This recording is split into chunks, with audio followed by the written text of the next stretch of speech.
Hello and welcome to the second set of semi-finals, quarterfinals, sorry, here at Pro Tour Oath of the Gatewatch. I'm Tim Willoughby, joined by Frank Carsten, who you've heard already today, and Ian Duke from R&D. The players are ready. On the face of things, the matchups sound kind of similar, but there's lots of points of interaction that we're going to cover for you in the next hour or two as these four players try and make it into the semi-finals here at Pro Tour Oath of the Gatewatch.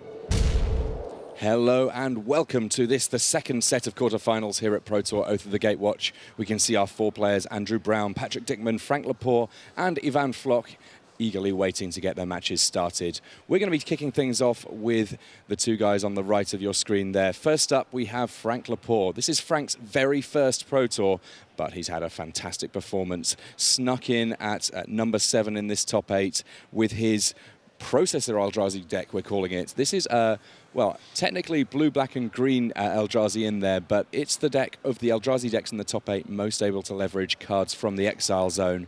On the other side of things, this is Ivan Floch. He's no stranger to the top 8 area of a Pro Tour. He's on Colorless Eldrazi, and he has been playing this matchup frantically all morning, trying to get a feel for the best way around it. Any initial predictions as to how you think it's going to go, you two with me in the feature match area? Frank Carsten? I think Frank is slightly favored. I mean, also like Frank's.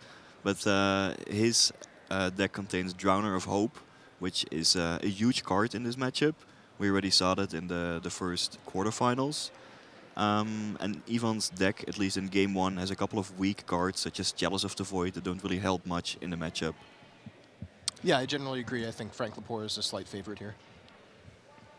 And we see there that Chalice of the Void, for one, does come down for Ivan Floch on his second turn. There's already a Relic of Progenesis in play. That one of the relatively small number of one-cost spells that the Chalice of the Void is going to be able to stop. The interesting thing on both sides, though, is how many lands that come into play that are going to be able to tap for 2 mana. That a very big deal in this matchup, as everyone wants to get Eldrazi in play first. Right now, Ivan Floch a little bit ahead on that count.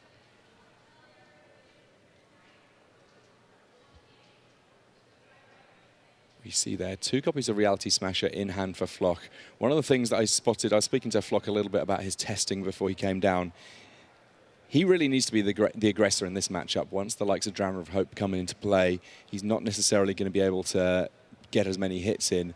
And Ivan, not necessarily known for being typically your aggro player. He won a Pro Tour with a blue-white control deck, which was as slow and control-ish as it could get.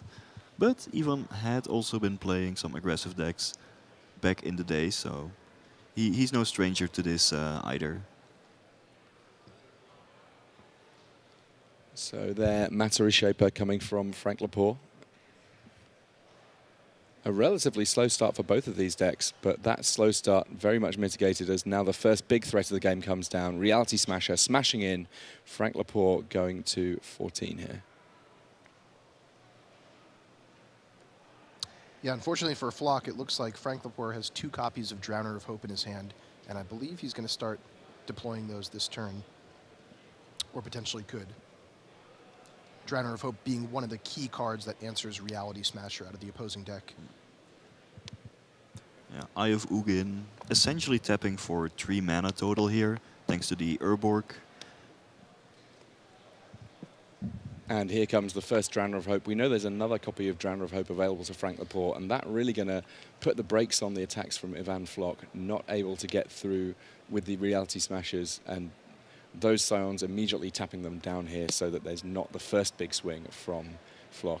That potentially also signaling to Floch that there might be more Drowner of Hopes coming.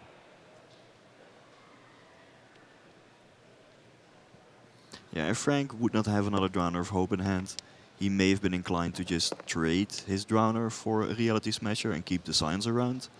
But thanks to that second Drowner of Hope, he can really sculpt the damage raise in his favor this way with some well-timed taps.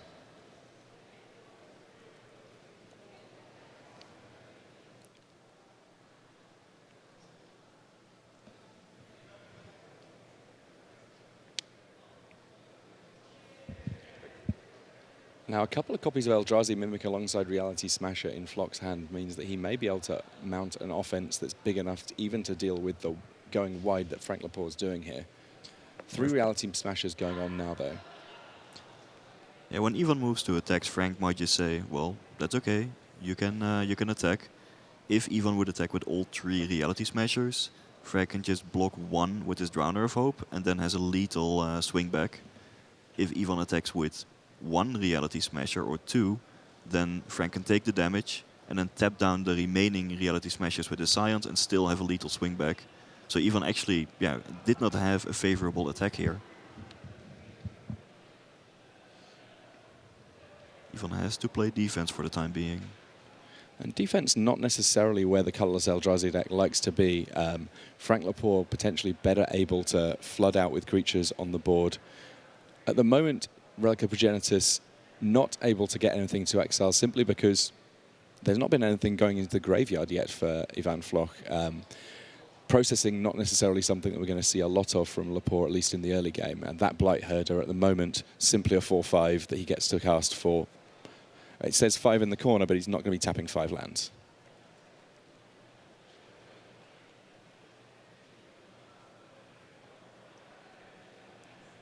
So Frank could tap down, say, 2 Reality Smashers, attack with all of his creatures.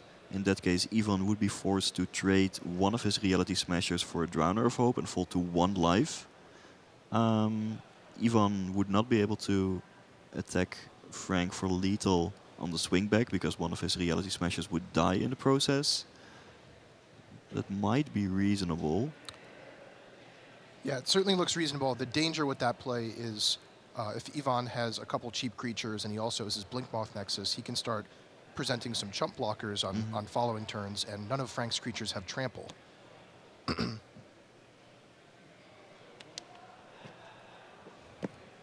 it looks like that the play.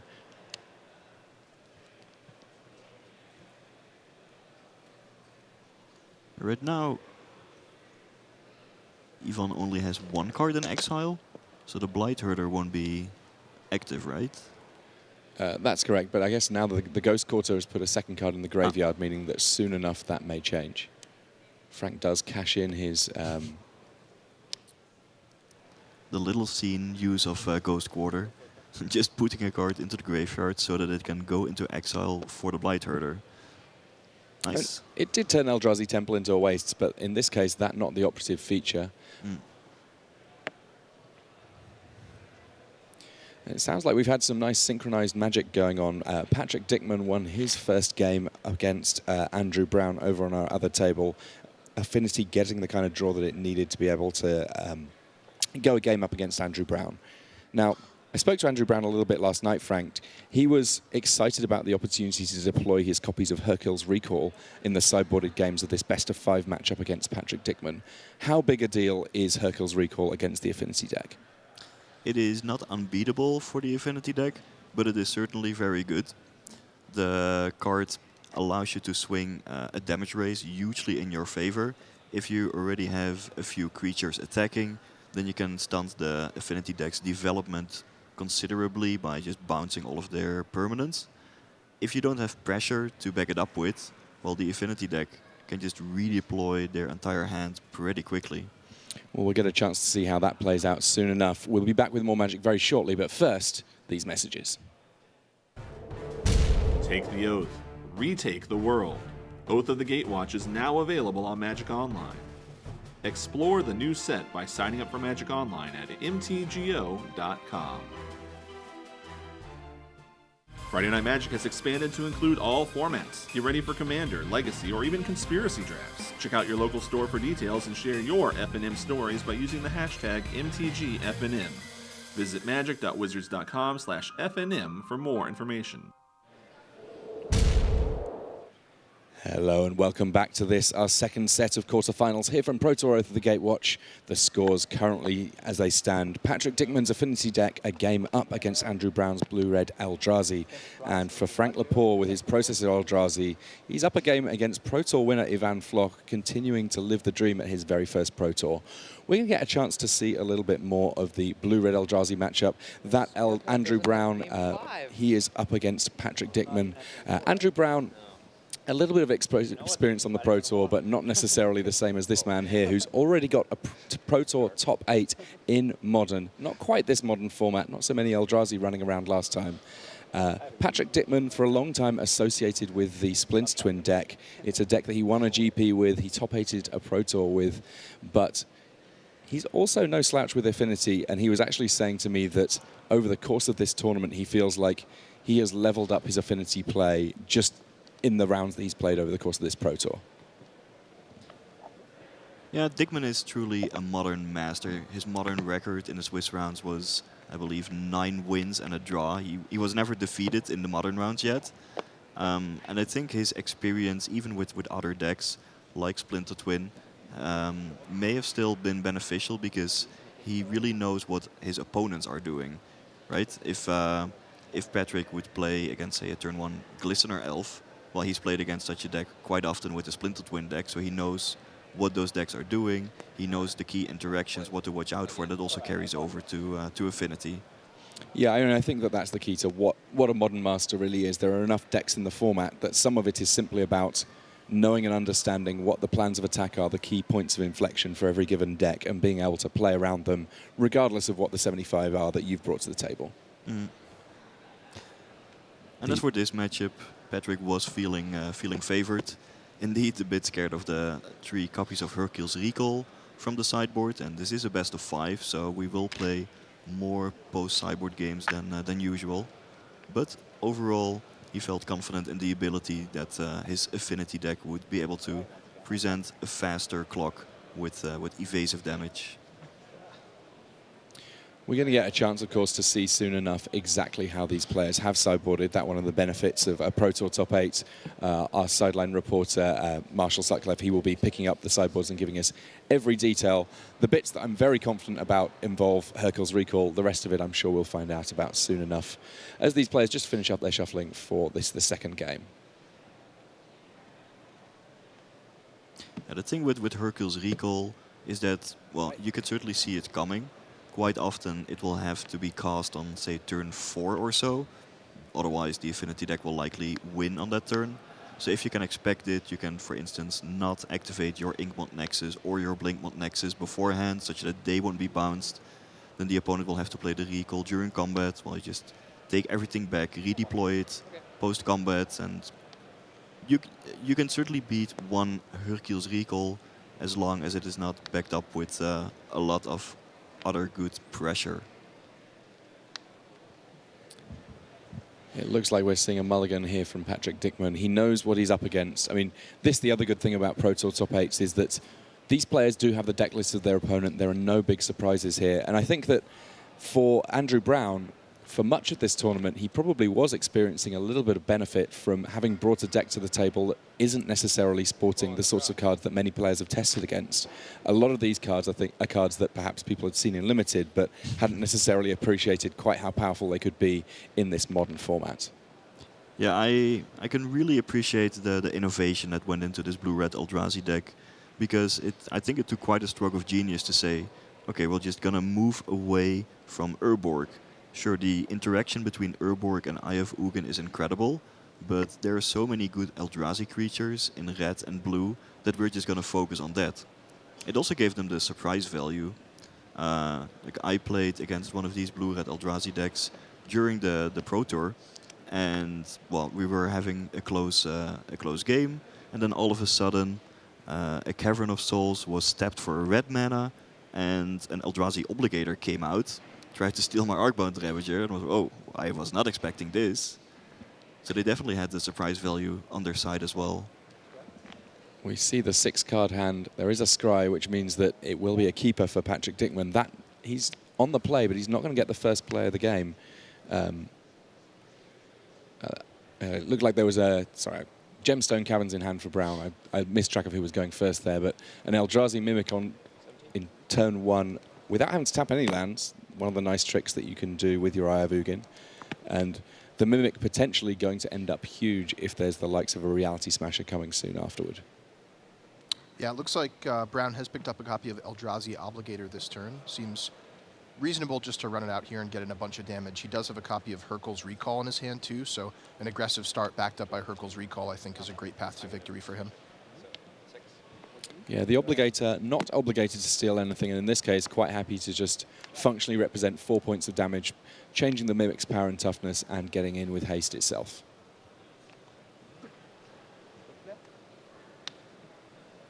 Whip Flare, a great sideboard card there from Patrick Dickman, able to clear the board, dealing 2 damage to all non-artifact creatures. Even though these Eldrazi, they are colorless, very much not artifacts.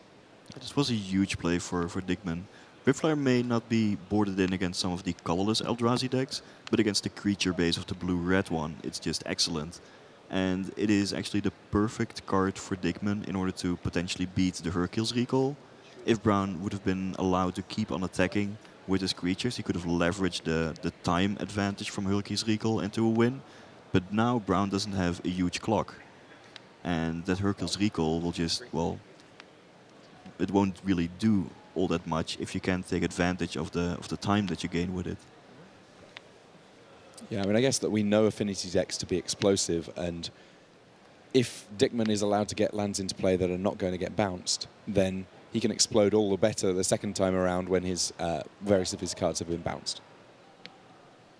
Ruination Guide here, swinging in. Yeah, it looks like Dickman's taking a pretty defensive posture here with the Spellskite to block. He has a copy of Steel Overseer in his hand, so he might just play a longer game here, try to build up some counters. Of course, we do know that game plan is somewhat vulnerable to Hurkyl's Recall, but with Andrew Brown not having a lot of offense right now, Dickman might be able to play for a longer game here and come out on top. Looks like Master of Ethereum, the draw there for Dickman on this turn.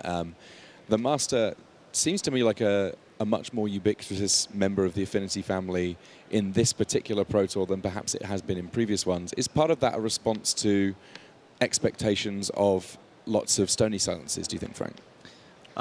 It's largely a combination of expecting a lot of other Affinity or Eldrazi decks, against which Edge Champion, the other typical 3-drop, would not really do much.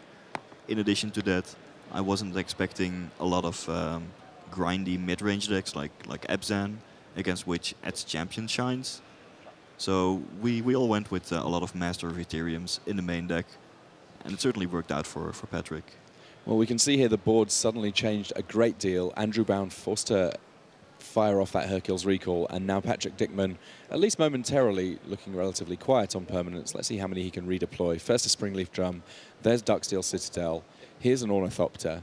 It's a little bit like we're seeing turn 1 all over again, only there was already Nickmoth Nexus in play, so just the 4 permanents played when he started with 1. But Andrew Brown here looks to be being held back a little bit by simply not having drawn any action. Lots of lands in play, and at this point it looks almost like he's going to be able to start activating his Eye of Ugin to search for things. It was also perfect for Patrick that he had the 2 removal spells. Like if those Whip Flare and Dismember would have been 2 more artifacts, then it is quite likely that Andrew would have been able to leverage that Hurkyl's Recall into a win. But now, yeah, it just didn't really do anything. I mean, it delayed Patrick for a turn, but as you can see, the Affinity deck can rebuild super quickly.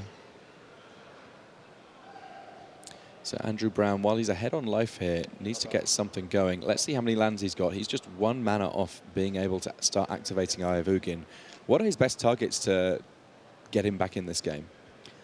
Probably like starting with Drowner of Hope, and then potentially an Eldrazi Obligator to swing a damage raise. But against the amount of creatures and big creatures that Patrick is putting out right now, that's still going to be a tall order. Like, Patrick has so many creatures, and Andrew won't be able to tap all of them down. And now that there's an Arcbound Ravager, presumably there's always the option of saying whichever one you don't tap down is going to be swinging in for a lot. It's also not like Andrew has a lot of time. He's probably dead on the next turn. This is a lot of damage coming in. Looks like Andrew did pick up a second copy of Hercule's Recall, I do believe, this turn. So we'll see if he goes ahead and deploys that on this attack. That will help. He might want to wait until Patrick's end of turn, because if he deploys it during the attack, it gives Patrick the option of just replaying Darksteel Citadel and all of his zero-cost artifacts and so on in his second main phase. Right now, sure, Andrew falls to a somewhat low life total, but he's still alive, and he delays Patrick by, say, another turn. So I definitely like doing it at the end of Patrick's turn. We also see that Patrick Dickman, so many cards in hand all of a sudden, he's going to have to discard a few. A little extra bonus from activating at the appropriate moment. Down on 5 life is a little scarier, but this seems like the safer play if you actually want to get the W in this game.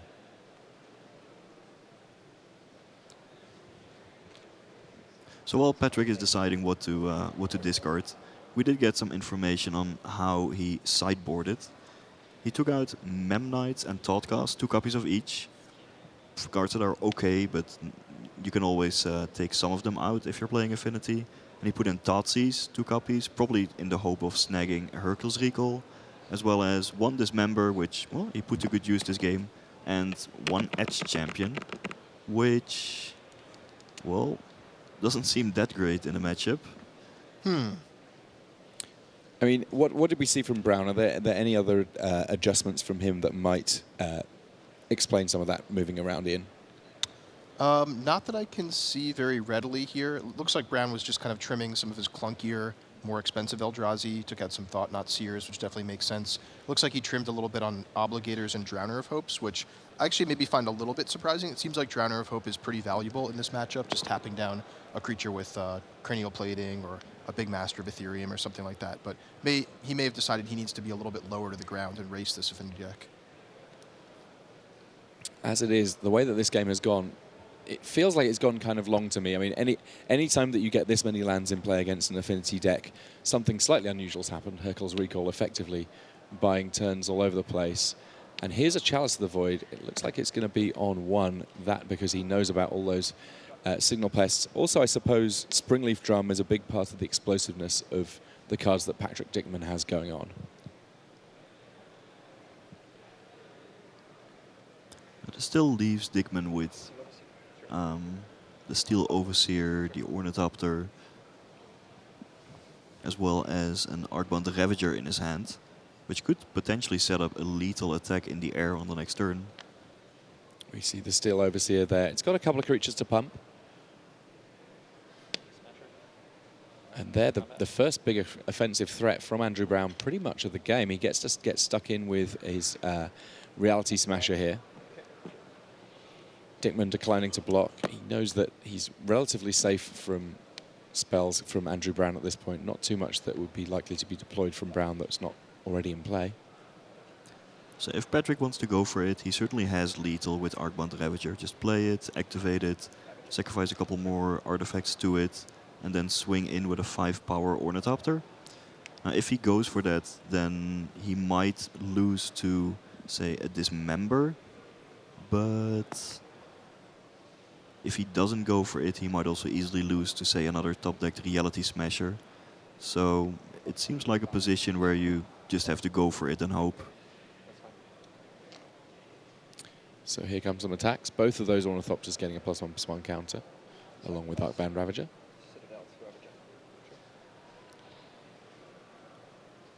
Darksteel Citadel, no longer needed just for mana. It's fuel for the fire. Arcbound Ravager eating that one.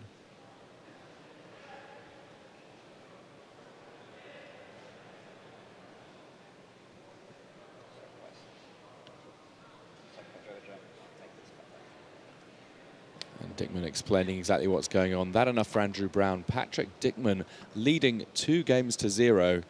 Great stuff from the German there, showing that just because all of these wibbly-wobbly monsters have shown up does not mean the robots don't have a plan. Yep, sacrifice the Ravager to itself, modular onto the Ornithopter. It's a play that we've seen since the original Mirrodin block. Still powerful. And the joy of the way that we're running our quarterfinals here, very little wait time before we get to see a little bit more magic. Jumping back to Frank Lepore versus Ivan Floch. Just to keep you updated, of course, Frank Lepore currently a game up on the draw in this game. Sees an Eldrazi Temple along with Relic of Progenitus, but he's got Eye of Ugin into Eldrazi Mimic on this, the very first turn. Already we can see one of the sideboard cards for Ivan Floch in his hand.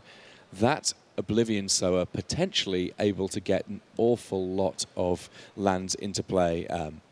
The likes of Ghost Quarters that can get used pretty liberally can end up in the graveyard, and with Relic of Progenitus already in play for him, once they're in the graveyard they can end up in the Exile Zone, and from the Exile Zone, well, they could just end up in play for Ivan Floch.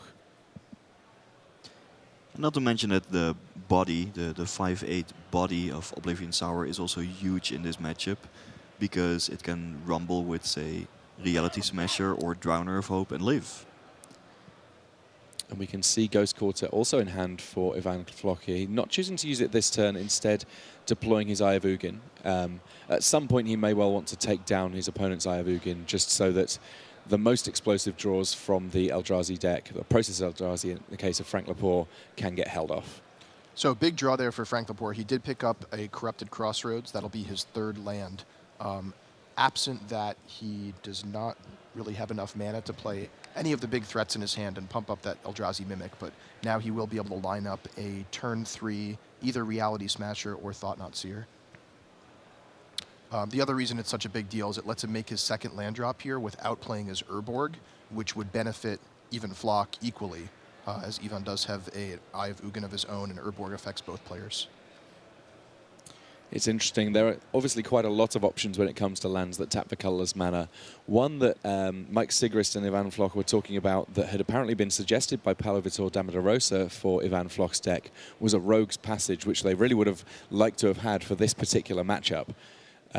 This is a matchup where the board can get a little bit stalled, and while Frank Lepore has Drowner of Hope, for Ivan Floch there's slightly fewer ways of breaking through. Eldrazi Temple allowing a 2-mana Thought-Knot Seer here. Quite a lot of good options here for Ivan Floch in terms of what to take. Ian, what do you think might be the choice here? My initial gut is the Reality Smasher there. It's poised to come out next turn, pump up both the Mimic and make itself, as a 5/5. Both can get past the Thought-Knot Seer and crash in for a ton of damage. Taking away the Smasher means Frank can only play a Thought-Knot Seer of his own the following turn, and I think that's a much better spot for Ivan Floch to be in. The Slovak player carefully weighing things up, and of course making a note of everything that's in Frank Lepore's hand. Frank just sort of moving Urborg to one side. That the one card that cannot not be exiled by Thought-Knot Seer. Something that's fairly common that we see these days. Land destruction in any sort of form is not particularly fun in Magic, and I can easily see how you wouldn't want to have an ability to take lands straight out of your opponent's hand either. Ivan's hand only really has Oblivion Sour as an action card, which he would really like to resolve or keep as well. And that would maybe give him a reason to take the Thought-Knot Seer. Because without the Oblivion Sour, Ivan is not really doing all that much in this game. And this is one of those decisions that will be informed by the large amount of testing that Ivan Floch has been able to get in since getting into the top 8. Last night was kind of teammates testing and him resting, but this morning from about 8 o'clock, during all of our first quarterfinals, he was playing with Andrzej Strasky and Mike Sigrist, trying to get a feel for all the nuances of this matchup. So thinking even further one step ahead, this is quite a difficult decision here. If Ivan takes the Thought-Knot Seer to protect his own Oblivion Sower, relying on playing the Oblivion Sower on the following turn to block Reality Smasher, then he has to worry about Frank top-decking a 4th land and playing Drowner of Hope and tapping down the Oblivion Sower. So actually a really, really dangerous next couple turns here for Ivan Floch. The Ghost Quarter does come down for Ivan, and it looks like he wants to use it sooner rather than later, because this cuts off a lot of lines for Frank Lepore. Replacing the Eye of Ugin with a much less threatening basic land is something that is going to be a big deal. It also means that it sets up the it sets up when he's then going to be able to play Oblivion Sower to actually get extra lands in play thanks to that Relic of Progenitus. And did Ivan activate the Ghost Quarter in Frank's draw step? If so, that would be fine timing, because it prevents Frank from using the Eye of Ugin during his main phase, while possibly leading to a situation where Frank draws the land he has in his deck and like is unable to find with Ghost Quarter.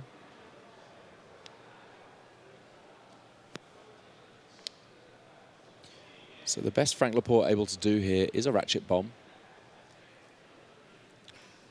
Yeah, that Ghost Quarter ended up being huge there. Not only does it stymie Frank's mana, but his only land drop this turn is an Urborg, which turns on Ivan's Eye of Ugin to tap for an additional mana. And we could see that Oblivion Sower coming out this turn.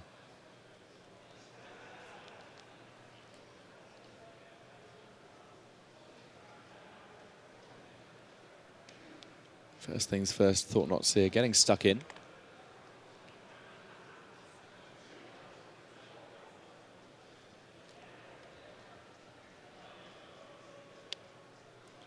And there is Oblivion Sower. The top 4 cards are going to be a very big deal here. If Ivan Floch can hit some good lands, it will be a big swing for this game. The Eye of Ugin that was in the graveyard, in the exiled zone, Ivan Floch already had an Eye of his own, so that not too exciting, but even getting 1 extra land here, a big deal, and allowing a Matter Reshaper to come down. Not a bad turn. Sure that he will take that. And that enough for Frank Lepore. You can see that he's far behind on the board, and with enough lands going on for Ivan Floch that he was going to be able to start doing naughty things with his Eye of Ugin. It kind of makes sense that Frank Lepore says, I'm going to save my mental energy for a game where I've got a little bit more play. Speaking of play, of course, we're able to move across to our other match very shortly. We've got a few mulligans there, so we actually haven't missed anything at all.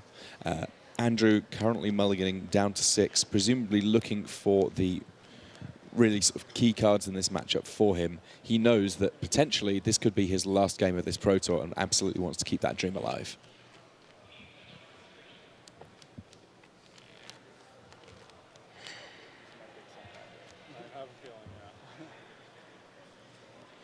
Both matches just shuffling that. I think it goes to say something about how quick this format has proven to be with the likes of Eldrazi versus the robots, that in the time it took our game to go, the other players just finishing sideboarding and shuffling and drawing their opening hands now. Yeah, the format is just really explosive. Turn 4 kills are not uncommon with these creature decks that can generate a lot of mana quite quickly. As it is, though, we are able to kick this game off now, though. It is Andrew Brown on the play here. And he starts off with a Chalice of the Void for the 0, so that potentially shutting off a very explosive draw from Patrick Dickman. Let's see if we can find out exactly what Dickman is working with here. Well, it looks to be pretty good. Dickman has Ornithopter as well as Mox Opal in hand, which right now have become shut down by the Chalice. Yeah. If it weren't for the Chalice, this would be an insane turn 1, where Patrick would have pretty much dumped almost his entire hand on the battlefield. But as is, it is going to be much slower. Now a Chalice for 1 as well. That shuts down the Sprintleaf Drum. No, that's already on the battlefield. Yeah, Patrick Dickman able to deploy certainly some threats through the second Chalice there, getting a Volt Scourge down along with Arcbound Ravager. In terms of cards to stop, Chalice on 1 clearly not as immediately important as Chalice on 0. To me, some of the most powerful threats in Affinity, assuming that you can get a Chalice down at that cost, a Chalice on 2. Yes. 2 mana is Arcbound Ravager, that's Steel Overseer and Cranial Plating. All of the key cards around which the deck is crafted. But yeah, playing a Chalice for 2, that'll cost 4 mana. And typically by the time you have access to 4 mana, all of those 2 drops are already on the battlefield. So that's typically not going to work out. Now Patrick may not be able to deploy his 0-cost artifacts, but he can certainly start attacking with his Volt Scourges. He eventually also has the option of sacrificing a bunch of artifacts to his Arcbound Ravager, and then, well, sacrificing the Ravager to itself, and then via the modular ability, storing those counters on a life-linking Volt Scourge. remember that the Eldrazi deck does not have a ton of flyers, so that would be a potent game plan. Just a huge life-linking Volt Scourge that can easily outrace some big Eldrazi monsters.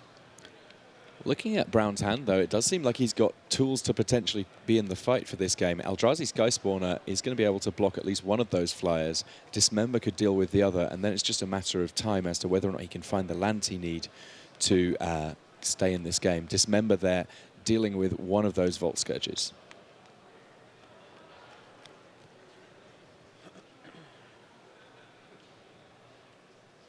Yeah, so Patrick does not have enough artifacts to potentially turn it into a 6/6 in response, so well, it'll just be eaten up by the Ravager. That's okay.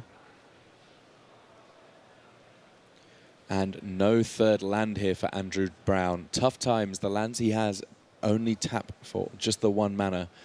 Vile Aggregate, the draw there.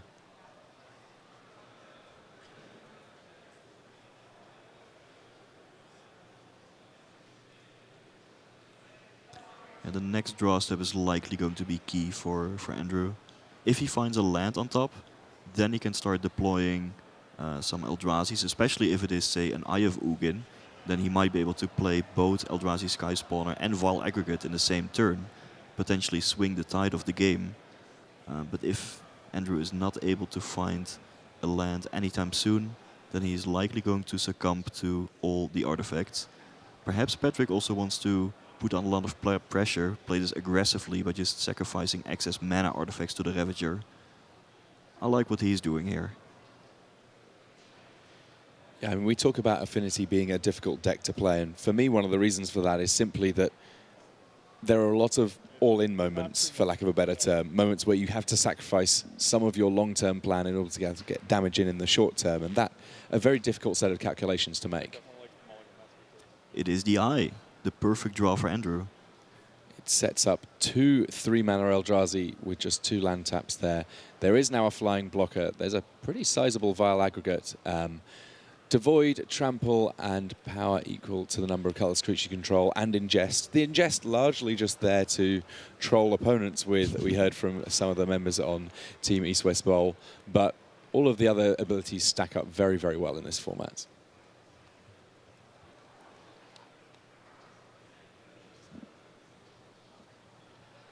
I do have to call out Patrick Dickman for the travesty that is mismatching Blinkbot Nexuses.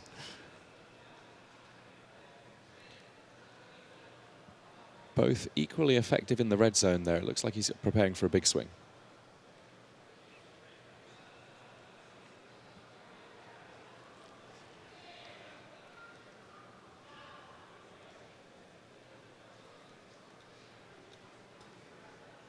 Is this potentially lethal here if he just moves all in? He has to think about potential gut shot, I guess, but yeah, looks like he just goes for it, huh? And that the big handshake from Patrick Dickman. Patrick Dickman of Germany with Affinity. 3 games straight, advances to the semi-final. And we have not missed any magic. Mulligan's just being resolved over on the other table. You can see how much this means to Patrick Dickman. He's been here before. He's had the top 8 in Modern before, but he has not yet picked up a Pro Tour title. And he has to, at this point, sense that if he's got a good matchup against the blue-red Eldrazi, then he could have good matchups against the various other Eldrazi decks in the top 8 and be able to put something together here. For now, though, he's going to have to wait in the wings. Our semi-finals have one last set of matches to go before they will start. That between Ivan Floch and Frank Lepore. They're just looking at their hands, trying to figure out if there's going to be any more mulligans as their match, currently at 1-1, continues. One final thing to point out for the last attack by Patrick. It was fairly safe to go all in on the Nexus there, because even if there was a gut shot, it would have been countered by the Chalice for 1. Oh, great point. I hadn't thought about that.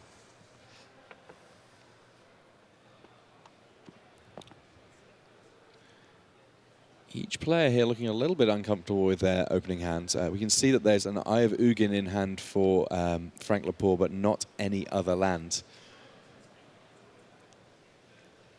It's a tough spot.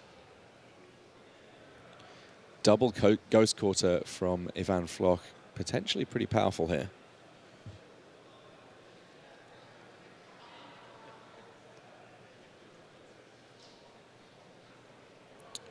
big scries on both sides. Let's see where they go.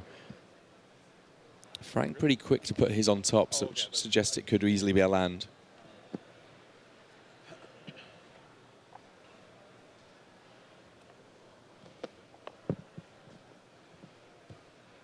Floch there, you can see he's put the top card of his deck kind of to an angle on top, suggesting that he's not yet decided where it's going. Ultimately, he says, not good enough, that'll go on the bottom, let's try for something better.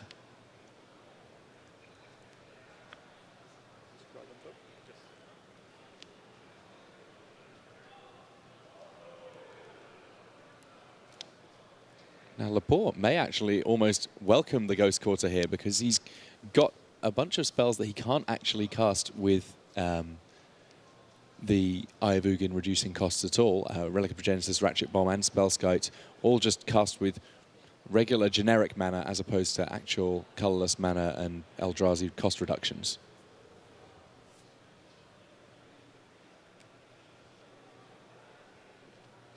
An island, the basic that he fetches here. That makes sense given the Spellskite that he has in hand.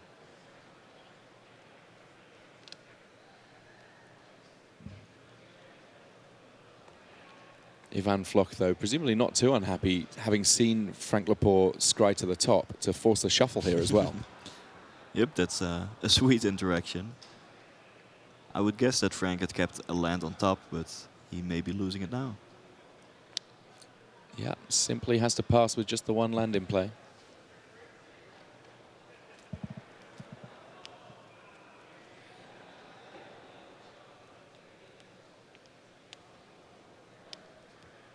Relics all round here.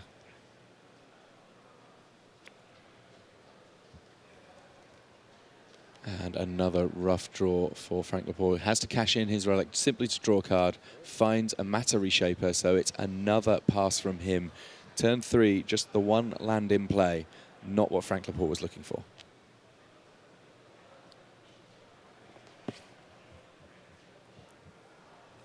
And meanwhile, Floch has more than enough lands to work with. Not many 2-mana lands. Well, none even. But we may still be seeing Reality Smasher and Oblivion Sour come down in a few turns from now. I mean, the tough thing for Frank here is even if he drew an Eye of Ugin, he still wouldn't have too much he can cast because he doesn't have a source of colorless mana in play. An Eldrazi Temple would be a fantastic draw, but the Eye would be comparatively mediocre given what he's working with. Yep.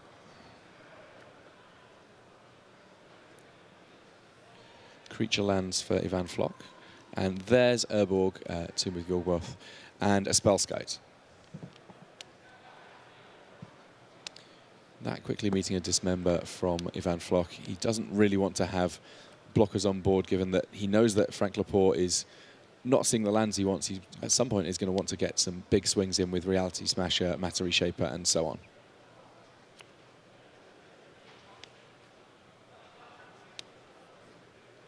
And there, the Matter Reshaper from Frank Lepore. He finds the Ghost Quarter to give him the colorless mana he needs to cast it. The good thing for him is that when that Matter Reshaper dies, he is going to be able to get an extra card. And potentially, that might even be a land. Well, spin the wheel. Well, that's a big hit for him there, getting an Eldrazi Temple. Ivan Floch also accelerating his mana as his Matter Reshaper dies. Frank still came ahead on that exchange. Eldrazi Temple is, well, basically 2 lands in 1.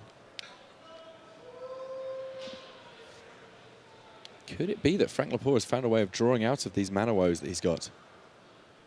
Ivan Floch desperately wants to stop that, casts a Thought-Knot Seer and sees 3 copies of Reality Smasher alongside Matter Reshaper and a Ratchet Bomb.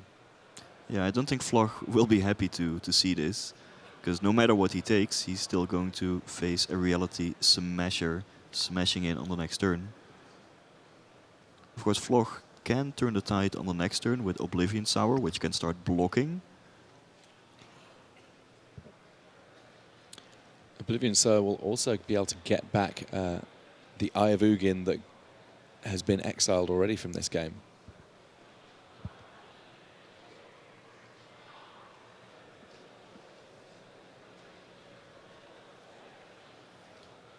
Yeah, so Floch is not too worried about the Reality Smashers. Whether Frank has 2 or 3 in hand, especially against an Oblivion Sour, doesn't matter too much. Oh yeah, especially if there is a Ghost Quarter on the Eldrazi Temple. Then perhaps Frank might not be even able to cast the card on the next turn. So taking out the Meta Reshaper, just denying some potential draws into more relevant cards, makes sense here.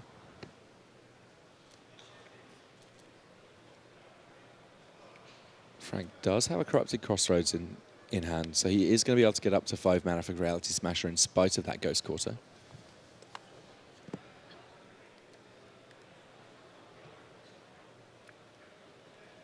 And wastes the draw for Ivan Floch.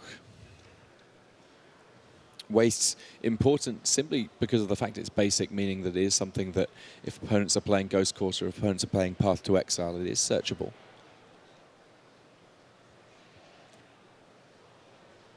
Now, because Floch used the Ghost Quarter, he now does not have access to 6 mana anymore on this turn. So he's not actually able to cast the Oblivion Sour to start blocking all of those Reality Smashers. Sure, taking out that Eldrazi Temple was nice because it could potentially prevent Frank from casting a sequence of Reality Smashers, but all Frank needed to do to get back was to just draw a land. So as it is, Ivan Floch willing to trade blows, but he knows that there's more copies of Reality Smasher coming along. So this potentially a big turn here for Ivan Floch and Frank Lepore's match, as another Reality Smasher seems almost inevitable here. But Floch does have 2 copies of Blinkmont Nexus, so if Frank would just play Reality Smasher, attack with both, then Floch can attack back for exactly 11. And Blight Herder the play here for Frank Lepore. That a very big game indeed. Enough cards in exile that he's able to process, create 3 Eldrazi Scion tokens, and that means that now we have a much more gummed up board, and this has to be a good thing for Frank Lepore, who's already got Ivan Floch down to just 6 points of life. Yeah, it essentially means if Frank draws a Drowner of Hope at any point in the game, he's going to be able to close it out with all those extra Scions.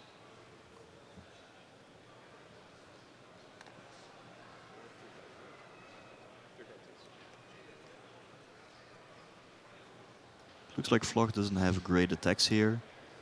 Obviously the 4/4 does not want to attack into the 4/5 Blight Herder, but even the Reality Smasher, you don't want to attack with it because Frank is just gonna double block and then you trade your 5/5 for a 4/5, which is still not favorable. So Van Vlok gets to play as Oblivion Sower, 5/8, a very convenient size for this board. And while the Urborg Tomb of Yawgmoth that got exiled by Oblivion Sower is not going to get put into play by Ivan Floch because he already has one of his own, he's certainly not too sad to get a Ghost Quarter and an Eye of Ugin into the bargain, because from the next turn onwards he will be able to start searching up Eldrazi. Yeah, there could be some really huge endless ones waiting for us.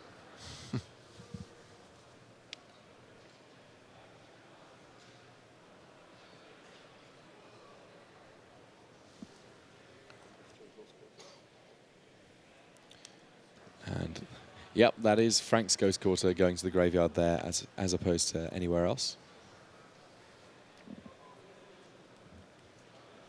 And we've now reached a point where Frank Lepore knows that he doesn't have any more basics to search. So any remaining Ghost Quarters that Ivan Floch chooses to deploy will basically just be strip mine. Turns out that you do not need the Expedition to be able to do cool things at this Pro Tour with a strip mine effect. And taking Frank off that extra mana is a huge deal because, as we mentioned before, Drowner of Hope is a very, very big deal if it comes down to the battlefield anytime soon. Reality Smasher, not a small deal though, approximately a 5/5 size deal, and potentially a good deal for Ivan Floch to consider here, because Frank Lepore's board building quite nicely. Floch with just a Simian Spirit Guide and another Oblivion Sower in hand. He's going to have to deploy those Oblivion Sowers pretty fast if he wants to be able to keep this board stable in the face of more and more gigantic creatures.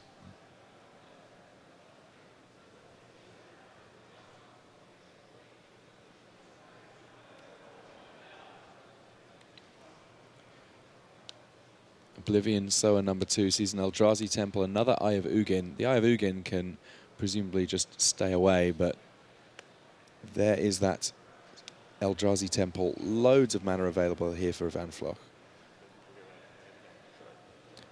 And actually using the Legend rule to have an untapped Eldrazi Temple now. Eldrazi Temple will tap for mana thanks to the Urborgs that are knocking around in play.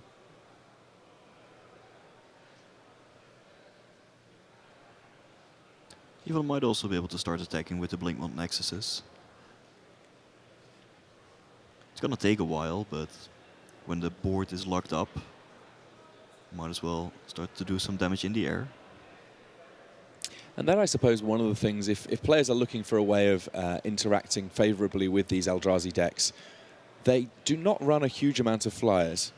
Something to potentially consider when building for Modern in the next sort of weeks and months and so. Thought Not Seer successfully hitting Simian Spirit Guide in Ivan Floch's hand there. Maybe Ivan exiled it for mana, but it doesn't really matter either way. So one of the interesting things here for Ivan is he now has enough mana to start activating Eye of Ugin, but he also has, I think, 3 Blinkmoth Nexuses on the battlefield, with Frank at 9. So he can kind of choose one of 2 different paths here, getting value out of the Eye of Ugin and trying to contest the board with more and more creatures, or just trying to attack 3 times in the air. I would be leaning towards the Eye of Ugin plan here, because if your plan is to attack 3 times in the air with triple Blinkmont Nexus, because you're already at 6 life, if Frank would be drawing some additional Eldrazi creatures over the course of the next 2 turns, then you may suddenly find yourself in a position where, oh, now Frank can set up a lethal attack and, well, I can only put him down to 3 with my Nexuses. Whereas if you go for the Eyes and fetch some, Endless Ones, for instance, then you can just lock up the board, make sure perhaps that you don't die to Drowner of Hope even, and then eventually win with the Nexuses.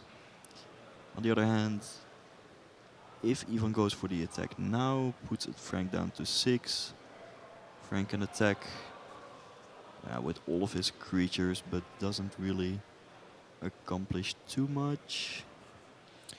Are there merits in the first Eldrazi being fetched by Ivan Floch being the 3rd copy of Oblivion Sower?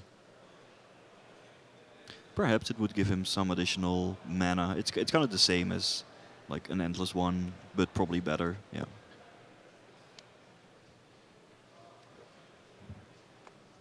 It looks like the attacks for 3 is what Ivan Floch has gone with, and he has enough mana left over to be able to throw down another Reality Smasher there. So on the ground, things looking comparatively stable, at least for now, for Ivan Floch. And in the air, he's the only one swinging in. Yeah, this worked out perfectly mana-wise as well. So that's definitely a good reason to go for it. And now if Frank doesn't have another big Eldrazi, Ivan can certainly attack for 3 on the next turn now. Reality Smasher might change that a little bit.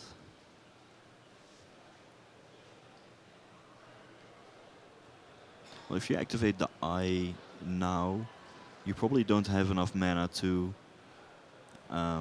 play a big Eldrazi after that.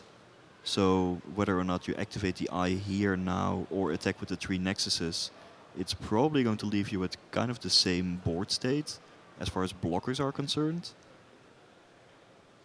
So perhaps if you attack with all 3 Nexuses, you should be able to line up reasonable blocks on the next turn. Right, 5 blockers, only 5 big Eldrazi's. This should work out unless Frank draws, say, a Drowner of Hope.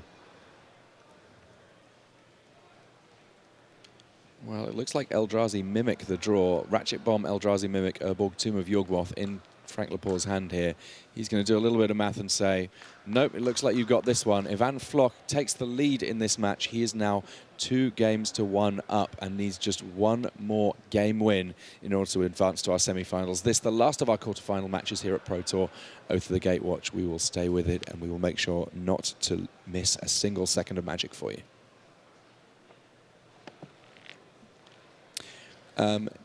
It looks like we have Frank Lepore's sideboard come through here. Ian, can you talk us through what he's been going on with in this matchup? So at least for the previous game, it looks like he's trimmed out an Eldrazi Mimic and some of his Scrabbling Claws and Relic of Progenitus, as well as 2 Wasteland Stranglers. Presumably just not big enough really to take out the huge Eldrazi on the opposite side of the table. And in he's brought a couple Spell Skites, presumably to counter things like Dismember, post-sideboard, a couple Ratchet Bombs, and a couple Warping Whales, just having a little bit more utility in the matchup. Okay, and we can also bring up just a graphic of what we've got going on with Ivan Floch's sideboard. We saw those Oblivion Sowers doing fantastic work there. Are they kind of the biggest deal in terms of sideboarding for Floch? Has he got anything else going on? He also boarded in 2 copies of Relic of Progenitus, which are mainly there to turn on the Oblivion Sowers. So yeah, the Oblivion Sour is what makes the post-board games truly different. It's one of the best Eldrazi's in a mirror match because it just towers over everything on the battlefield while giving you some additional lands. Floch was also happy to board out all 4 copies of Chalice of the Void because they just don't really do much in the matchup, as well as 1 copy of Wretched Bomb, which is similarly super slow and not well suited to a matchup where people start playing 4-cost Eldrazi's as early as turn 2. It's interesting because we did see in the Swiss rounds of this tournament Luis Scott Vargas winning a match against Frank Lepore with a gut shot. His original reasoning for having brought in gut shot in this matchup was, well, there are these Eldrazi Mimics that I can quite easily kill off, and the likes of Chalice of the Void really aren't too exciting in this matchup.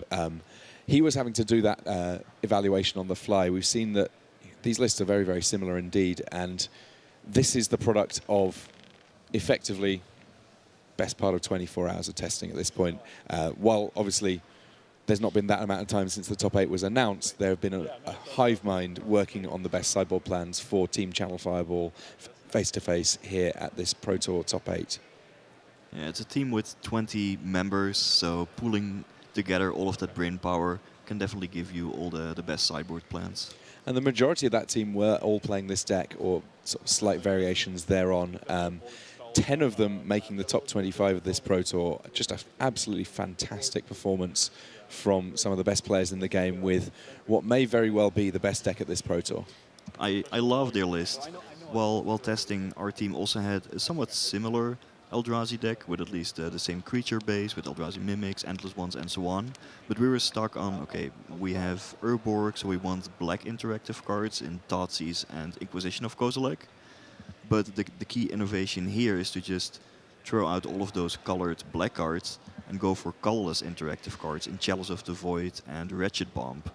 Those are pretty well positioned in the format, and they also open up the opportunity of adding Blinkmont Nexus and Ghost Quarter and other utility lands to the deck, which is just a beautiful, well-sculpted deck.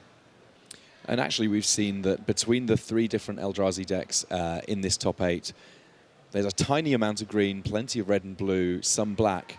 Everything but white Eldrazi have made it into this Pro Tour top 8, and we now have our 4th game just kicking off here. Relic of Progenitus, the first play from Frank Lepore, and just an Eye of Ugin from Ivan Floch for this first turn. Lots of lands that tap for 2 mana this time, though, for Frank Lepore, so he's going to have a little bit more going on than perhaps he did in our game 3.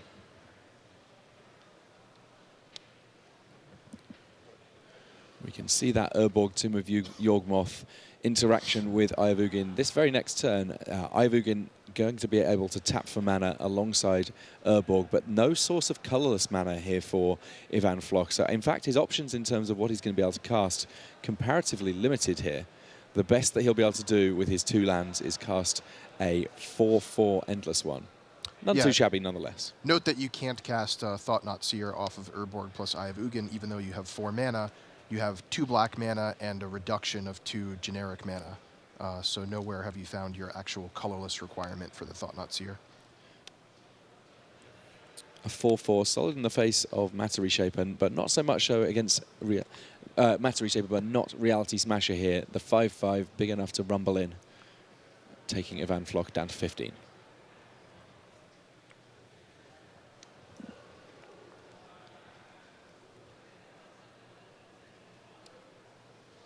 And a second Eye of Ugin, the draw here for Ivan Floch. We're starting to see the dark side of these 2 mana lands. It is a legendary land, Eye of Ugin, so that second one will be sat in Ivan Floch's hand acting as Ghost Quarter insurance at best. And still no colorless mana.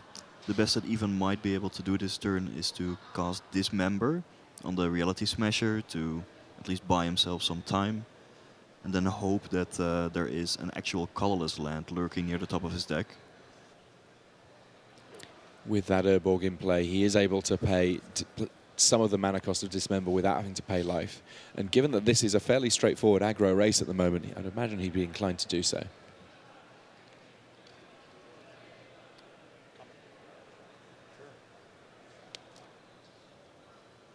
We see a Spatial Contortion in hand for Frank Lepore there.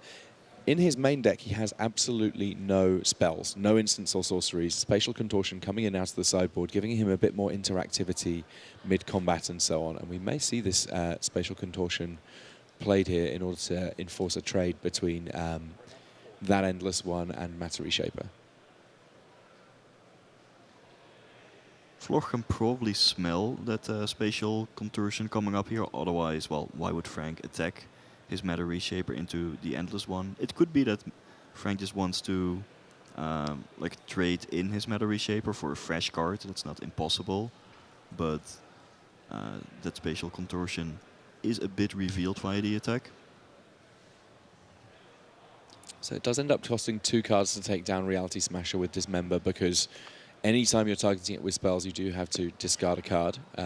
In this case, though, Ivan Floch, not too sad to have to do exactly that. If Floch knew that there was a Spatial Contortion coming up, he might not have blocked with his Endless One this turn, waiting until he had Spellscite Protection on the next turn. And Wasteland Strangler able to finish things off post-combat here, meaning it's the one creature on the board. Wasteland Strangler not at its most powerful in this matchup, but able to find a target there. And then Ghost Quarter does take down the land, which Ivan Floch may not be too sad about because he has got a second copy in hand. Yeah, this is actually great for him. He gets to fetch up a Wastes, which is his colorless source he was missing, and he has the second Eye of Ugin in his hand. So actually fantastic thing for him there. Yeah, little does Frank know, but he is indeed helping out Ivan with this massively.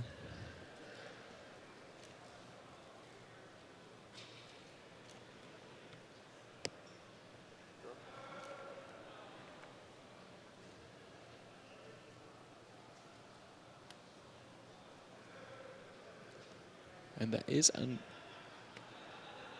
Let's see what we've got here. Thought Not Seer from Van Floch. Playing the control role, taking a look at his opponent's hand, but we know that the only spell in Frank Lepore's hand is that Warping Whale. He could play it in response, but, sorry, Spatial Contortion. He doesn't really have a good target for it right now. Yeah, that Ghost Quarter play could be a huge decider in this game, actually. Without that, Floch would still have been unable to play a creature this turn, and you know Frank would be looking great with Wasteland Strangler, a removal spell in hand, and whatever comes off the top of his deck. But yeah, if Frank had gotten a peek at Ivan's hand with, say, a Thought Not Seer, he certainly would not have sacrificed that Ghost Quarter. For sure. Yeah, he was just going off of imperfect information. And as it is, Frank Lepore using his Relic of Progenitus, exiling graveyards. That too may end up proving to be a judgment call that doesn't particularly work Frank Lepore's way if Oblivion Sower comes down for Ivan Floch. Looks like a copy of Warping Whale picked up for Frank there, but no further pressure on board. Eye of Ugin #2 taken down. And there are Oblivion Sowers in Floch's hand. He's going to just need to find some time in order to be able to deploy them. But when he does, there's going to be some lands to get back. So again, the timing of the Ghost Quarter in Ivan's draw step to take out the possibility of mana generation during his main phase, but also if Ivan would have drawn the second waste in that turn, he would not have been able to search out a free land with the Ghost Quarter.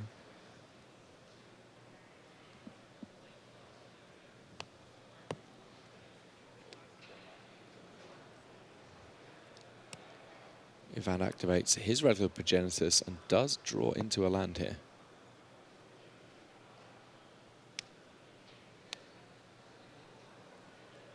Chooses to deploy a spell skite and get stuck in.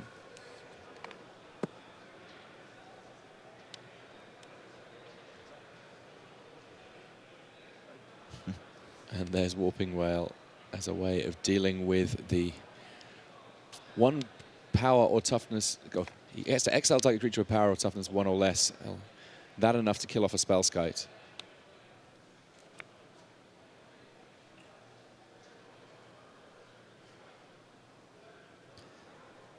Floch is still way ahead in this game. His hand is stacked with big Eldrazi's, Reality Smasher, Oblivion Sour, and so on.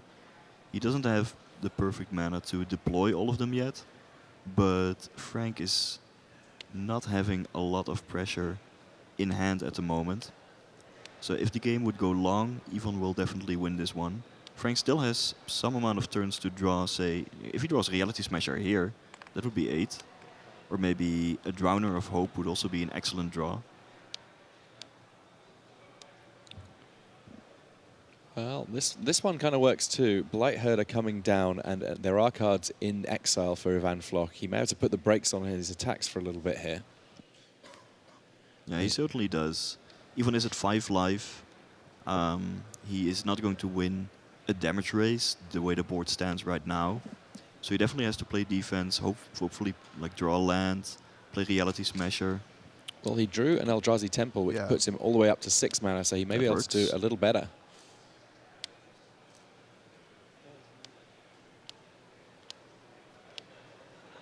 It does not matter that the 4 cards off the top were not lands, because already some lands in exile for Frank Lepore.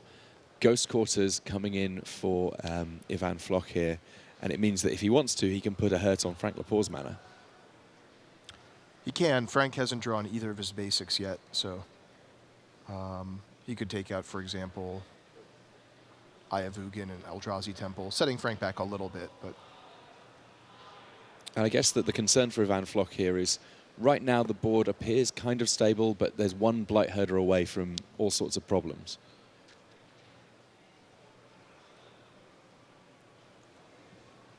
Reality Smasher looks like it will do it there. Frank Lepore basically says, you should block like this, that's the most damage you can prevent, but that's not going to be enough. We are going to be going to a game 5. Frank Lepore ties it up. Our match 2-2. This last game will determine who our last player in our semi-finals will be here at Pro Tour Oath of the Gatewatch.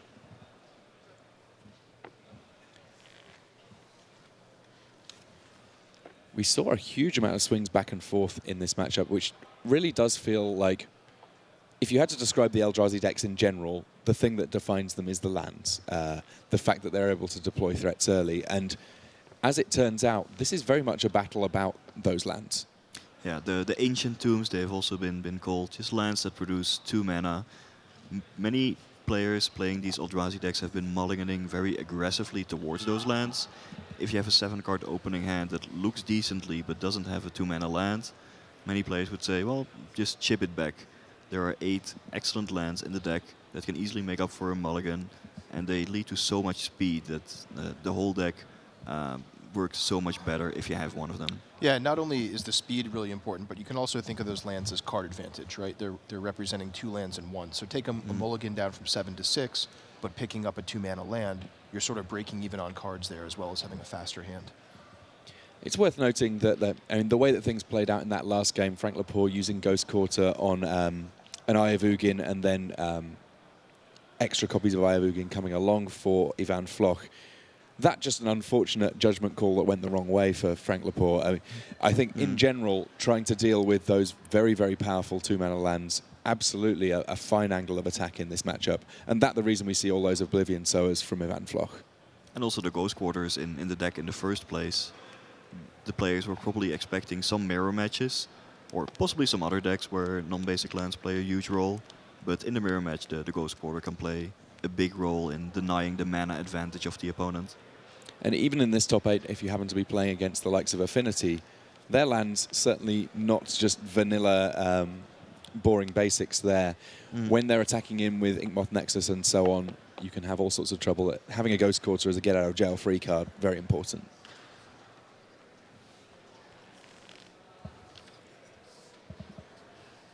So crucially for this last deciding game, it will be Ivan Floch that's on the play. That right awarded to him effectively by virtue of the fact that he was at the top end of the Swiss after our finisher play yesterday. He always knew that he was going to be going first in game 1, and if it did end up going to a game 5, he would be the one that was going to be able to go first there. And that potentially pretty important in this matchup. Well, perhaps it is unlikely, but we might just be seeing a turn 2 kill on the play. That's always possible with IF Ugin into triple Eldrazi Mimic, and then turn 2, well, use a Simian Spirit Guide and another land to just put Reality Smasher in play and attack for 20. It is super unlikely, probably just as unlikely as a turn 2 kill with, say, an Affinity deck, but there are some hands that are absolutely bonkers. Nice to have the opportunity there. We'll see soon enough as these players are drawing their opening hands. I can see at least one Eldrazi Mimic. So Frank Lepore, he does have a land that taps for 2 mana. We can see the same is true of Ivan Floch. He deploys an Eldrazi Mimic on the first turn. Let's see what Frank Lepore has going on for him.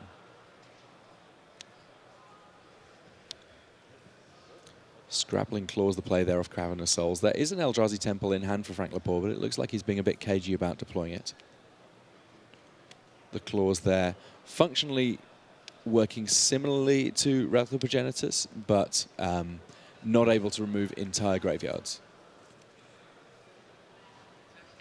Equally, not removing cards, I suppose, from your own graveyard, so that not necessarily a bad thing if you don't want to help out your opponent's copies of Oblivion Sower.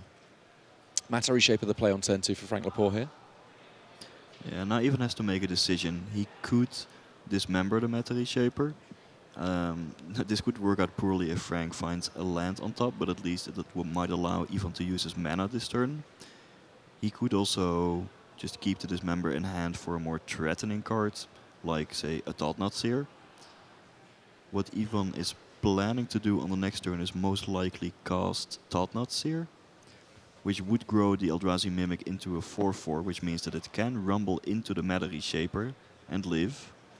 So, yeah, does he want to use his mana now? Now that he has a free mana, does he want to keep the Dismember or just indeed draw a card with the Relic? That seems fine too. Although, yeah, he did have Oblivion Sower in hand. So this might give him one fewer land down the road, but that's okay. Card drawing meant that Thought-Knot Seer was a possibility, and he gets to take a look at what Frank Lepore's got going on. No more lands in that hand, but plenty going on if he's going to be if he does draw some. An Eldrazi Mimic that can get cast, Blight Herder, Drowner of Hope, Ratchet Bomb, and a Warping Whale.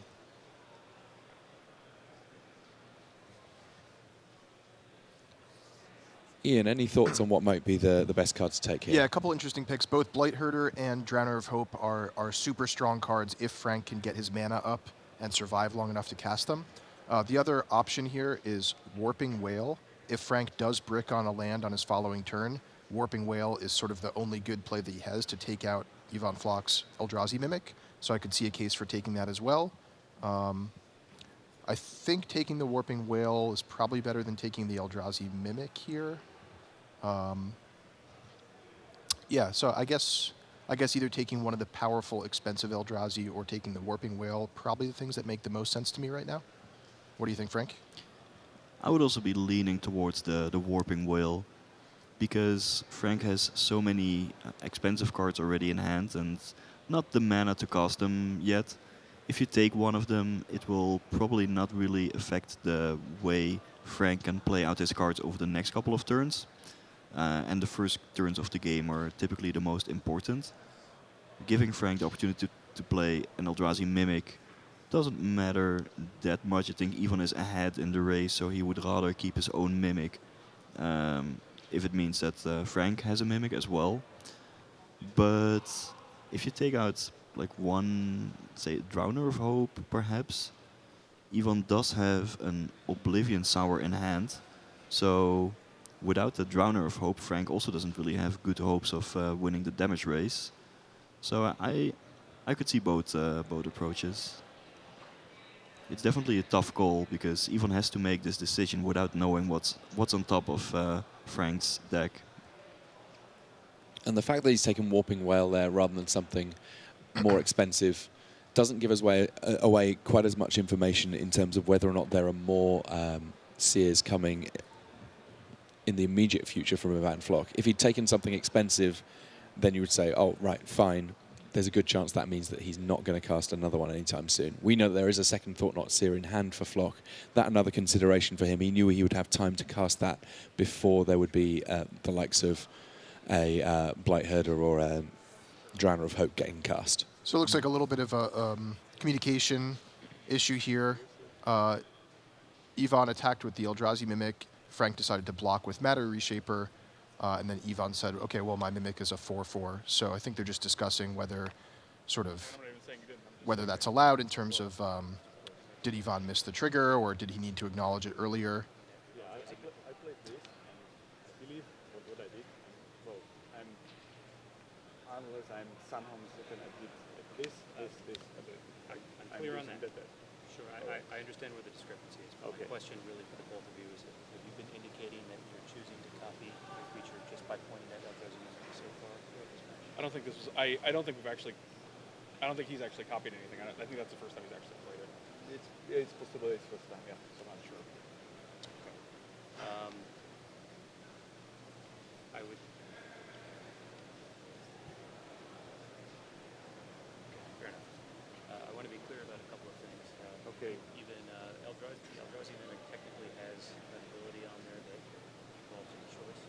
That is, you can choose to copy, you can choose not to copy. That being said, the fact that you pointed at your creature is not in question. We do believe that you did in fact do that. We also believe that that is an indication that you're choosing to copy your creature for the creature's purpose. Please be more careful. All right. I'll try to answer. I'm sorry. I did it like this all weekend, and it was clear with my opponent. So Yep. so I'll try to be more clear on that. Okay. All right. So 4/4. Yeah. Okay. So the judge is just basically making clear there that communication needs to be a little bit clearer about whether or not the May ability on Eldrazi Mimic is actually being used. If it were something that simply happens, you wouldn't need to acknowledge it at all until the point that damage took place. That's not the case here, though. Yeah, it looks like we backed up to a point where the Eldrazi Mimic was definitely a 4/4 and definitely attacking, and now Frank has, again, the option of whether to block or not. Looks like he still does decide to block, hoping to dig into another land off of the Matter Reshaper's trigger. Well, this is not good news for Frank. He found a couple of Reality Smashers on top of his deck, but no lands. Urborg the draw there for Ivan Floch, so he does have mana to work with.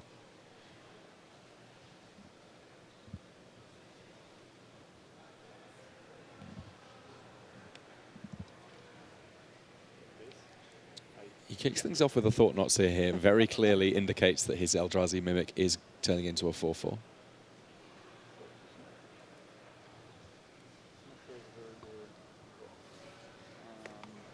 So it looks like the new cards in Frank's hand now are the two Reality Smashers he's picked up since then. So at this point, my guess would be the Blight Herder is probably the right pick. Drowner of Hope costing just one extra mana and both playing a similar function in terms of clogging up the board a lot. I agree with that.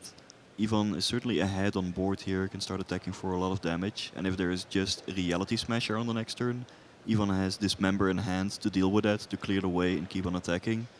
Drowner of Hope, as you say, still 1 mana more, whereas Blight Herder with the Processor trigger could swing the game.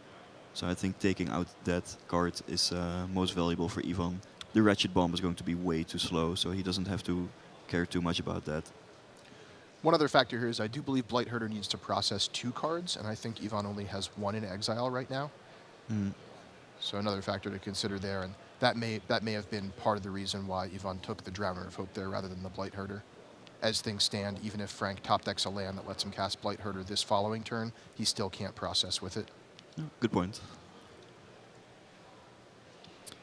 Yeah, and that one of the sort of tricky things when it comes to Scrabbling Claws and indeed Relic of Progenitus in this matchup is that the Eldrazi deck doesn't necessarily put lots of cards in the graveyard to be exiled, which makes processing for the processed Eldrazi deck that little bit more complicated.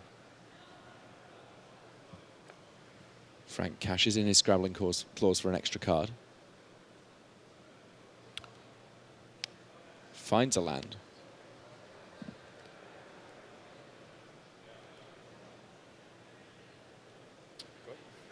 Well, we said that Ratchet Bomb was going to be very slow. That was basically the best option available to Frank Lepore here, and he's very much on the back foot, especially with a Dismember clearing a path This from should be Ivan lethal. Floch. That is enough to have Frank Lepore scooping up his cards. We will see Ivan Floch in the semi-finals of Pro Tour Oath of the Gatewatch. Congratulations to him.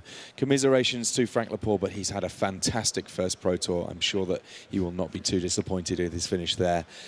We are now completed with our quarterfinals here at Pro Tour Oath of the Gatewatch.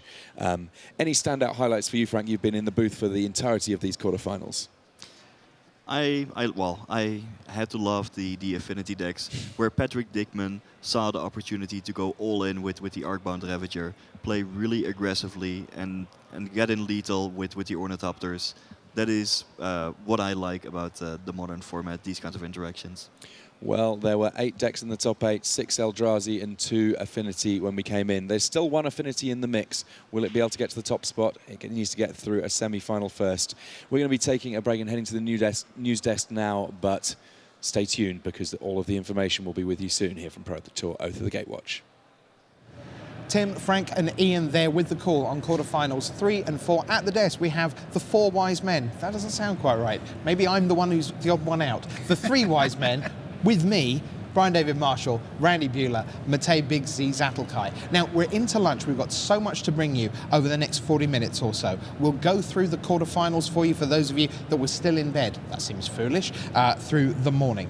I can tell you that we will have our final part of Inside R&D, lifting the lid on the set Pro Tour Oath of the Gatewatch. You'll get to see all the way the cards were made with the people back at Wizards HQ. And then around about 15 minutes from now, sitting beside me will be Hélène Bergeau, the director of Global Organized Play, frequently comes to the news desk on Pro Tour Sundays. This time around, the topic of conversation is the World Magic Cup and also World Magic Cup qualifiers. So if you want to represent your country at the World Magic Cup this year, there's a lot of information about the structure of that tournament and the qualifiers that you will definitely want to hear around about 15 minutes from now. And then we'll settle in, we'll see a little bit more from the Pantheon House, one of the great testing teams of all time, and then we'll settle in for semi-final 1. So that's what's coming your way over our lunch break. Thanks for being part of our Pro Tour weekend. And gents, let's turn our attention to the morning that we've just seen. Let's put up the bracket for you. And we began the morning with Shuhei Nakamura of Japan, 6 Pro Tour top 8s to his name, up against the first-timer Zhashen Tao of the United States. It was Eldrazi on both sides, but 2 different flavors, colorless Eldrazi against blue-red. Randy, you were down there with the bird's-eye view of this. What was your sense of what happened here as Tao won 3 games to 1? Look, the East-West Bowl version of the Eldrazi deck is just well set up for the mirror. And that Eldrazi Obligator was able to just swing the matchups against Shuhei. And, I mean, JC Tao, gotta love that story, right? It's a team that hasn't had a ton of success historically. It's only JC's 3rd Pro Tour, I believe. But he was one of the guys building this deck. He was one of the 2 guys on that team that really put this together. And, you know, 4 people played that deck at this tournament. 2 of them made top 8. They went 31, 8, and 1 over the course of the tournament, and 1 guy had like 5 of the losses. So 3 players, 1 loss each. That deck is for real. It is legit. Could you just give us a little more of a sense of why it is that the blue-red version looks a little bit favored against colorless? Because that's going to be relevant in a few minutes' time. Yeah, I mean, both players have the same core, right? They have the 2-mana lands, they have Reality Smasher, they have Thought-Knot Seer, Eldrazi Mimic. Like, that core of the deck is the same. The question is, where do you go from there? And whereas Channel Fireball has a lot of stuff that's good against the rest of the field, disruptive things like Chalice of the Void on 1, which can be amazing. They have just a little bit of Spellskite and Ratchet Bomb, things that just make life annoying for other decks. Whereas the blue-red Eldrazi, the East-West Bold deck version of the deck, they have I can steal your large thing and attack with it instead of letting you block with it. That's the Obligator. They have Drowner of Hope. They call him Dr. Owner. Like, the Doctor owns the opponent. Tap your giant fatties, attack through them. And then even Eldrazi Sky Spawner is pretty good in that matchup. Like, they put it in the deck mostly to have multiple blockers against Infect, but flying is pretty good against a bunch of large ground creatures. All right, good answer. I approve. So there we are. Jiashen Tao through by 3-1 over Shuhei Nakamura. Same part of the bracket now. We have Luis Scott Vargas with Colorless Eldrazi. Again, same deck, 75, literally identical to Shuhei Nakamura's deck, which had already lost at that point, against Pascal Menard of Canada playing with Affinity. So this one, BDM, it went a goodly long way. A game 5 was forced when Luis stumbled all the way down to 4 cards. Very tough to come back from there. How did it pan out in the end? Well, you know, in the end, Luis Scott Vargas just showed why this deck is so good. Just deploying big monster after big monster after big monster. And, you know, Pascal Menard was really on his heels the whole game. He had to, like, equip Cranial Plating to a Vault Scourge twice. And, you know, normally that's really bad for the opposing player, but really that was just there to absorb the blow of a Reality Smasher, absorb the blow of a Thought-Knot Seer, and try to gain enough life and enough time to come back. But in the end, Luis was able to just pummel through and take it in 5 games. So at that point, we'd seen 2 matchups that were Team Channel Fireball against Team East-West Bowl. Shuhei against Tao, and then LSV against Pascal Menard. Let's go to the bottom half of our bracket, and once again, it was East-West Bowl, the 3rd member of the team making it in. Blue-Red Eldrazi, Andrew Brown in his first Pro Tour, up against Patrick Dickman of Germany playing Affinity. The second Affinity deck, Pascal Menard already out by this point, so Dickman the last robots player standing. And Matej, it's got to be so tough. You got all the way to the final of Berlin in 2008. It has to be really tough to make it to Sunday, and if you're in Andrew Brown's position, and then just be swept 3-0 in the quarters. But a great job by Andrew Brown to make it here. Yeah, the flashbacks that probably Andrew Brown has right now, I had them as well when I saw this match, losing to Luis in the finals of Berlin. It felt similar. It was just hopeless. I mean, he couldn't do anything, and this 3-0 stomp didn't really reflect of how the matchup should have went in reality, but sometimes it happens, and Patrick also played that match really well. Patrick's a very, very good player. We've been talking about, you know, both of you guys, Pro Tour historian, and Randy, you've been commentating on Pro Tour Magic for many, many years. And we used to talk, people were truly limited specialists, constructed specialists. And then that sort of tended to go away, not least because for the last half dozen years, we have been mixed Pro Tours, so everyone who gets to the top has to be good at everything. But I do feel Patrick Dickman is someone who we can talk about as a modern specialist, just in that sense of he's just one of the best in the world at it. I agree with you. I think, you know, next time Wizards does a Modern Master set, they should probably add his player card. Right? The guy just crushes in this format. It's actually kind of remarkable. Yeah, and the fact that this is his backup deck from last time around. Right. He gave his deck, but it was, who was it now? Christian Sideboard. Right, okay, that's right. So who also made the top 8 of that same Pro Tour, playing both of the decks that Patrick was choosing between for that tournament. Patrick A, Patrick B, both in the top 8, yeah. And important. Like, I'll play the twin, you take Affinity, and then they both top 8. But for this tournament, Randy, Affinity was not his backup deck. Right. This was his primary deck before Splinter Twin was banned in the format. He was already planning on playing Affinity. He said, I knew months out I wanted to play Affinity. I love playing this deck. I think I am rewarded for playing this deck. And he feels that, you know, yes, it's a very swingy deck, but he's one of the players that can handle the swings of it. And that's what scares a lot of players off of it. It does, but certainly not Patrick Dickman, and he advanced to the semi-finals. It'll be semi-final 2 coming up this afternoon, and that means quarterfinal 4 completes the bracket. It was even Floch with Colorless Eldrazi against Processor Eldrazi from Frank Lepore. Even Floch on face-to-face games, and they were allied with Team Channel Fireball. And Matej, I know that you're a countryman of Even Floch, but just take a moment for us to talk about the phenomenal effort of Frank Lepore to get this far, given how important teams are in modern Magic, and the fact he was not part of a giant super team of 20 people. I was really impressed with Frank all weekend long. He played really well, deserved his top 8 in his first Pro Tour as well. It's a fantastic achievement.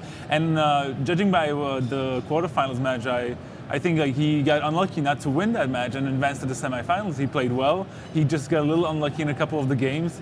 But of course, I'm not too unhappy about Ivan winning. I'll be honest. Can you talk, Matej, about that sort of like panic mode that you go into at the end of a tournament? Like, there's a point with multiple rounds to go where Frank just thinks he just needs a win, one more win, and he can lock it up, and then just falls all the way down to X and 4, and maybe on the outside looking in.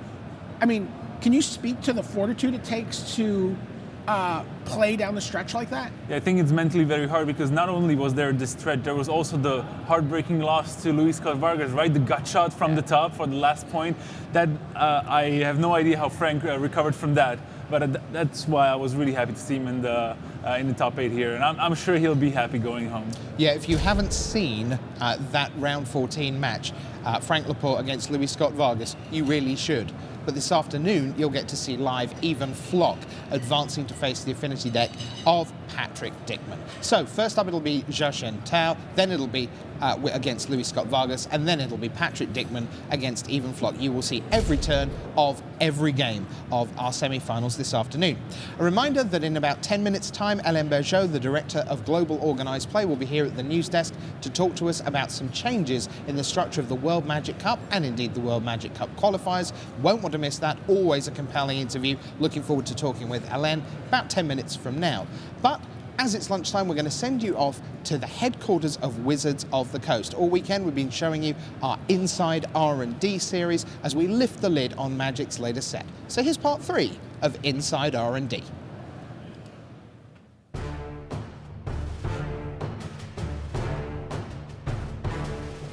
The Gatewatch may be fighting hard, but the people of Zendikar want to play their part too.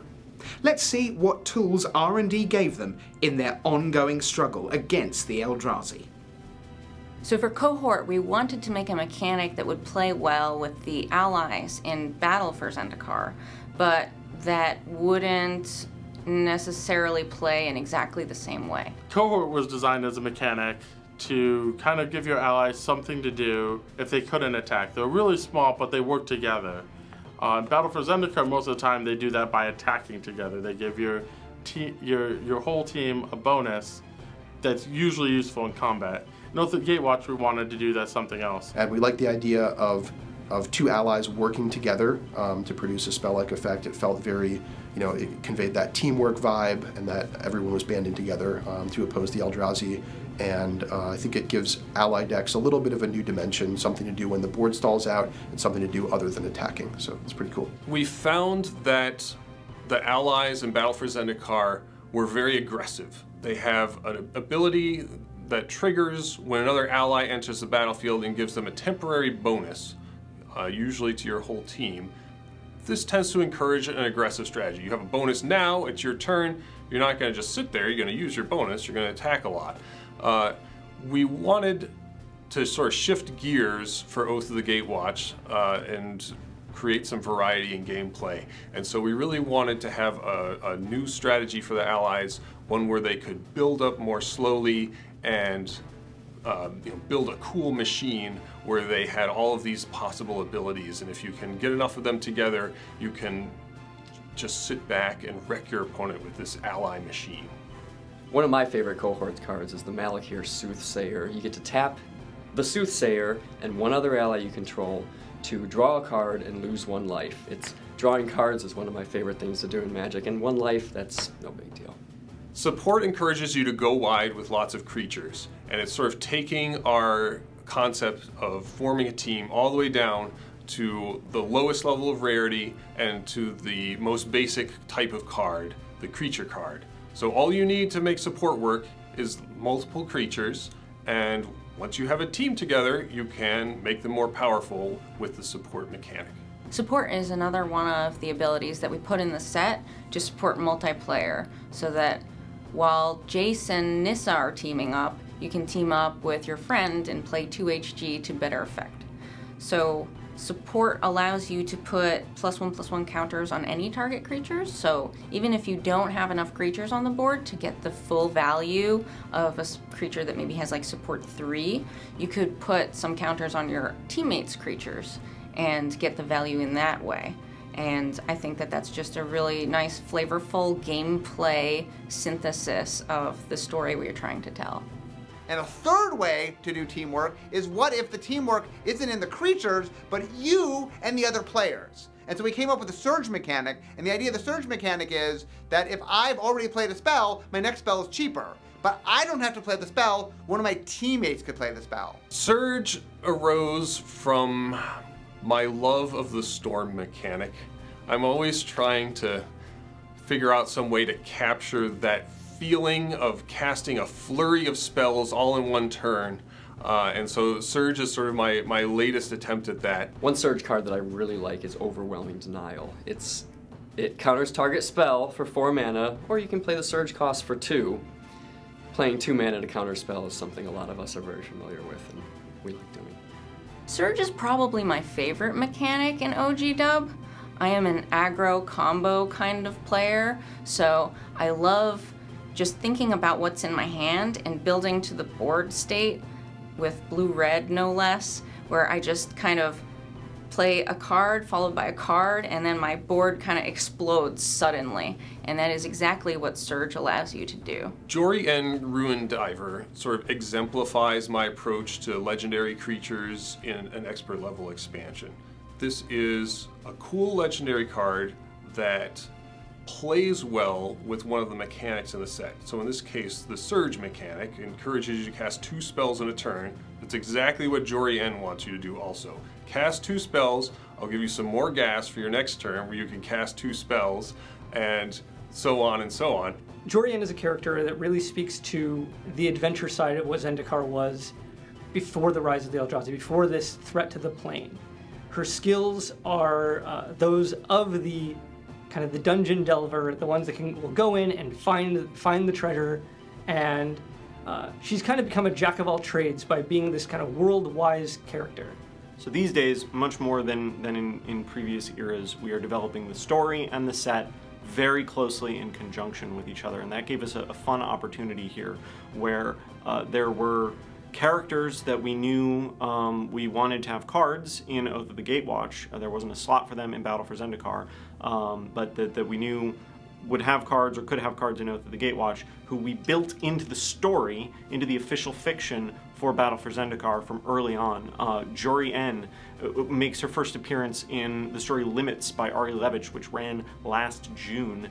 And that, Tazri enters the story soon after. That gives people a chance to get attached to these characters so that we already know that we're making a Tazri card, an Ailey card, a Jori-En card. But people start asking us, having read the stories, well, when's Tazri going to get a card? And we just get to smile and say, maybe soon. Tazri is next in line to command the Allied forces underneath Gideon. When Gideon and the other soon-to-be Gatewatch members are actually captured by Ob Nixilis, it falls to Tazri to kind of keep it all together. General Tazri is a card that I knew we had to make. I knew that people would want to play a 5-color ally deck in Commander. The original name of her card was Tazri Allied Commander, but since she's the legendary creature you can build your ally commander deck around, people thought that was a little on the nose. Linvala was a very difficult character to follow up with another legendary card, just because the first Linvala was so powerful. But I do think that this one is just as powerful, if not more powerful, but for a different kind of deck, which I think is a great way to express the same character multiple times. It's important to evaluate cards in sort of 2 lights. Like, am I ahead in this game? What does this card do if I'm ahead in the game, if I'm kind of winning the game? And then what does this card do if I'm losing the game? And a lot of players don't want to think about what would happen if they were losing the game. It's like, oh, that's never going to happen. But it does happen 50% of the time, I assure you. Ailey Eternal Pilgrim is this really interesting character. She is another one who you saw in the Battle for Zendikar fiction, but she's actually from before that. She is a flavor text character from the original Zendikar block. She was a cleric of Kamsa, who is the core wind deity who is based on Legends of Emrakul. Before the Eldrazi Titans were released, they were worshipped as gods. The idea of them were worshipped as gods. Ailey and the Eternal Pilgrims continue to do so. And what makes them so dangerous is to them, like their fanaticism is justified. These gods are walking among them. And to appease the gods, they will take Zendikari and lay them before the Titan's path to be consumed. She is intent on serving her masters, pleasing her masters, and bringing down apocalypse on Zendikar because she believes it is divine will. In original Zendikar, there were 3 nations of elves: the Tujuru, the Joraga, and the Moldaya. So Mina and Den are elves from the Moldaya tribe, and the Moldaya have a very interesting connection, relationship with death in general. They have speakers for the dead. They have those who, they perceive death in sort of a different way than you or I, or even other Zendikari. They sort of see it as a continuation of life in a sense. Those who are dead can still speak to those who are living, because they exist in the land. However, when the land starts to be destroyed, when the world starts to end, the Moldaya are disconnected from that. And Mina and Den are some of the remaining Moldaya who are reaching out for those voices, for their ancestors, and for what they believe in. Battle for Zendikar has a very heavy landfall theme. We wanted to pull back on that. We wanted Oath of the Gatewatch to feel different, but we still wanted to support a lot of the themes in Battle for Zendikar. So how do we make a landfall card without landfall? Well, what about you could play an extra land each turn? So one of the things when you take on a big project, we're revamping Magic. We're going to a 2-block a year. We're doubling down on story. There's all these changes that we made, and it's scary when you first dive in to do it. But one of the things I was really happy that when we finished Oath of the Gatewatch, that I could look back at the first block and said, look, we did it. We really did it. Like, we told an amazing story. We had a very cool environment. We made a neat, fun play experience, and that this is just the first step in what is going to be a really amazing journey. With the Eldrazi vanquished and Zendikar resurgent, the Gatewatch have emerged triumphant. But there are other planes, other stories to be told, other battles to be won. Join us next time when we go inside the world of Shadows over Innistrad. But until we meet again on Inside R&D, for all the people here at Wizards of the Coast, I'm your host, Rich Hagan, saying bye.